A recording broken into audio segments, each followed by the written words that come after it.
Hello, welcome to my channel. My name is Brian, and like so many Super Bowl champions, I am going to Disneyland! Whoa, yeah! Right! Okay, I actually already went. And while I was there, I got to go on one of my all-time favorite rides, Space Mountain. Except, wait a minute, hold on. That doesn't say Space Mountain. Does that say Hyperspace Mountain? You're reading that right. For 1 month every year, Disney overhauls Space Mountain into Hyperspace Mountain for their Star Wars Season of the Force in honor of May the 4th. It is a full start-to-finish reskin of the line animations, the music, announcements, and even the ride itself. And I would argue that this version of Space Mountain is not only better than the original, but Space Mountain should permanently become Hyperspace Mountain. Let me tell you why. Now, even to suggest that you should change any ride at any Disney park is already a controversial take. But it's even worse when you are talking about one of the most popular rides of all time. But please understand, I am all about maintaining the magic, keeping that feel of Disney. So believe me when I tell you, I wouldn't want to see frivolous changes to any ride, let alone one of my favorites. But the Star Wars version of Space Mountain is just so good.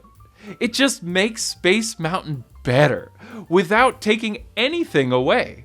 But what even is Hyperspace Mountain? Like I said, it's a temporary overhaul of the ride. They only do it for a little over a month, and since it's temporary, they can only do so much. The sign out front we saw, obviously, it changes. Oh, and that reminds me, this is a pro tip for any parents out there visiting during April, May of any year.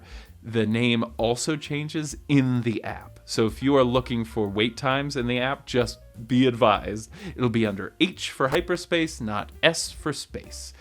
Just so you know. As you can see, the line itself looks fairly normal if you're familiar with Space Mountain. They didn't change anything physical, just the screens you walk by. Instead of that cheery fellow from the far-off distant future of 1994 telling you to prepare to see the furthest reaches of the galaxy, you get a mission briefing from Admiral Akbar, the Admiral Akbar. Aside from Akbar telling you to buckle up, a handful of screens now also feature schematics for various starships and planets. Also, the music playing is of course from Star Wars instead of that generic astro-cosmic vibe. But for the line, that's it. Otherwise, everything else is as it normally is. The space station you walk past, the artwork, the facts about galaxies, the giant ship overhead when you get to the hangar where you board the coaster. All of those exactly as they normally are. It's just the screens. The real changes, the ones that really matter, those are on the ride itself. If you are unfamiliar with the regular Space Mountain ride, you start off by riding through a cosmic tunnel of space and galaxy lighting while a voice goes through the classic rocket launch sequence. As you slowly reach the top of the first hill, a galaxy projected up into the space above you, there's a countdown from 10, then off you go down this mousetrap-esque coaster. It's almost total darkness. Just stars twinkling off of hidden disco balls, which really is what makes the ride so good. You don't really see where you're going. You just suddenly hit hard turns as you go faster and faster downward in circles and twists and turns. All the while, a cosmic, space-themed custom song plays on the speakers built into every seat.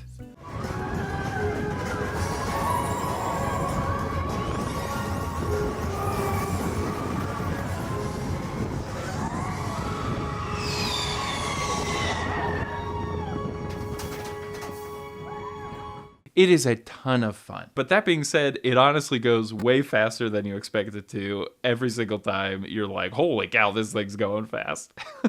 So how do you update that? Well, fresh out the gate, you get the Star Wars welcome.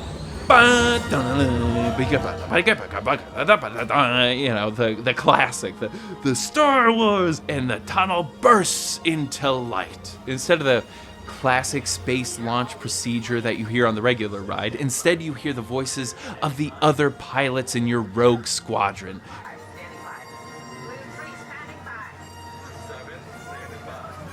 As you round the corner for the ramp up the first hill, they prepare you for the jump to hyperspace, and you punch it. Just this tunnel alone is already such an improvement. And then a group of TIE fighters zooms by, and you turn to see a Star Destroyer. And you better believe Akbar is here to tell you, it's a trap! They call for evasive maneuvers, but when you're in a rogue squadron, you don't evade. You attack, baby! I'm going in. You hear as you make the turn into the first drop. That's when the music starts.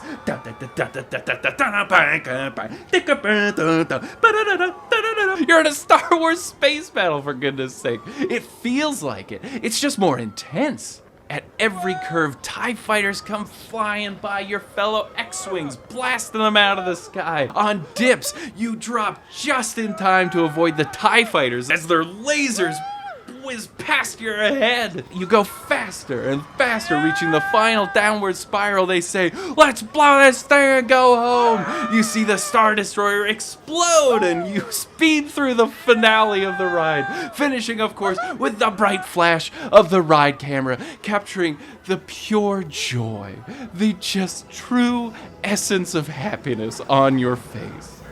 And just like that, you're back at the start. Your mission to a galaxy far, far away is complete. I cannot express to you enough just how fun that ride is. My wife is not a fan of roller coasters and graciously fights all of her better instincts just to get on Space Mountain with me every time we go. But even she looks forward to riding the hyperspace version. It's just that much better. And it makes sense. What makes Disney and Universal, to be fair, stand out amongst all the amusement parks is the storytelling. Obviously, the food is great, the characters for all the kids, the merchandise is good. Look at this shirt. I got the shirt. It's a great shirt. All their shirts are high quality. I love their hoodies. The hoodies are great. I wear them all the time. But aside from all that, the rides themselves tell a story. Disney and Universal, they are the storytelling experts, and it sets them apart. For regular Space Mountain, it has a story. It's just a simple one. You go to space, you launch, you soar around, you come back to Earth. It's a basic story, but a story nevertheless. It's why people love it. If it wasn't in the dark, if it didn't have the music or the lights or any of it, if it didn't have that space theme, would it be as good? I wouldn't think so. I would argue it would be just a run-of-the-mill coaster. Hyperspace Mountain just builds that immersion in the story. It's just more fun, period. Even if you aren't a Star Wars fan, you're in a space battle. How could you not like that? Now, if you are a Disney purist, if you are saying, you can't change that ride, it's too much of a classic, well, that's the beauty of having multiple parks to go to. I would concede that maybe Disneyland is not the right spot to permanently change Space Mountain. Disneyland already has an entire Star Wars land in Galaxy's Edge. But do you know who doesn't have Galaxy's Edge in the same park as Space Mountain? Disney World. They got to keep the Tower of Terror, so let them change Space Mountain. You get a touch of Star Wars in a park without a dedicated section, and it gives parkgoers a reason to pop out to the West Coast for a bit of the nostalgia, a little bit of the Space Mountain nostalgia. Now, there could be some of you out there, especially fans of Defunctland, an incredible channel for amusement park fans, and I highly recommend you check it out. But you may be saying, Brian, there already is a permanent installation of Hyperspace Mountain. It's at Paris Disneyland. Are you really going to rob them of one of their most unique attractions? First of all, I don't see a lot of people making the trek all the way out to Paris just for Hyperspace Mountain, especially when it's available elsewhere for parts of the year. Second of all, I would absolutely rob Paris Disneyland of their unique Hyperspace Mountain and trade it in for their even more unique original alternative. Unlike all the other versions of Disneyland, Paris does not have a Tomorrowland. They have Discoveryland, a land celebrating famed European thinkers and explorers like Leonardo da Vinci, H.G. Wells, and Jules Verne, author of the 1865 sci-fi classic De la Terre à la Lune, From the Earth to the Moon. And it's this book that inspired the original unique design when Euro Disney first opened their Space Mountain. Named after the book, Space Mountain From the Earth to the Moon was originally opened in 1995 as a steampunk 1800s version of a launch into space.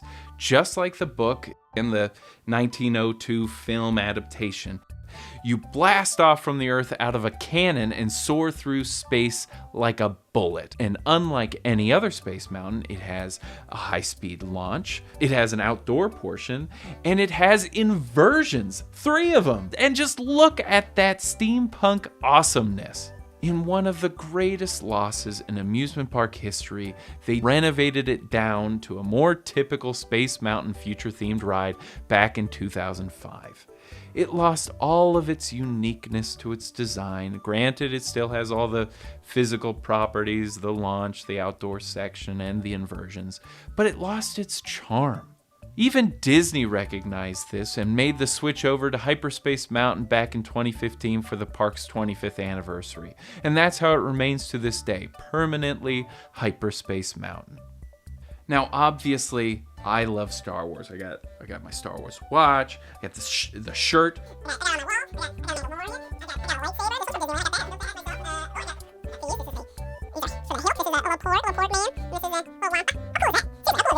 Look, I love Star Wars. I do. I love it. I love Star Wars, but come on, a steampunk roller coaster? It's just a tragedy they got rid of it.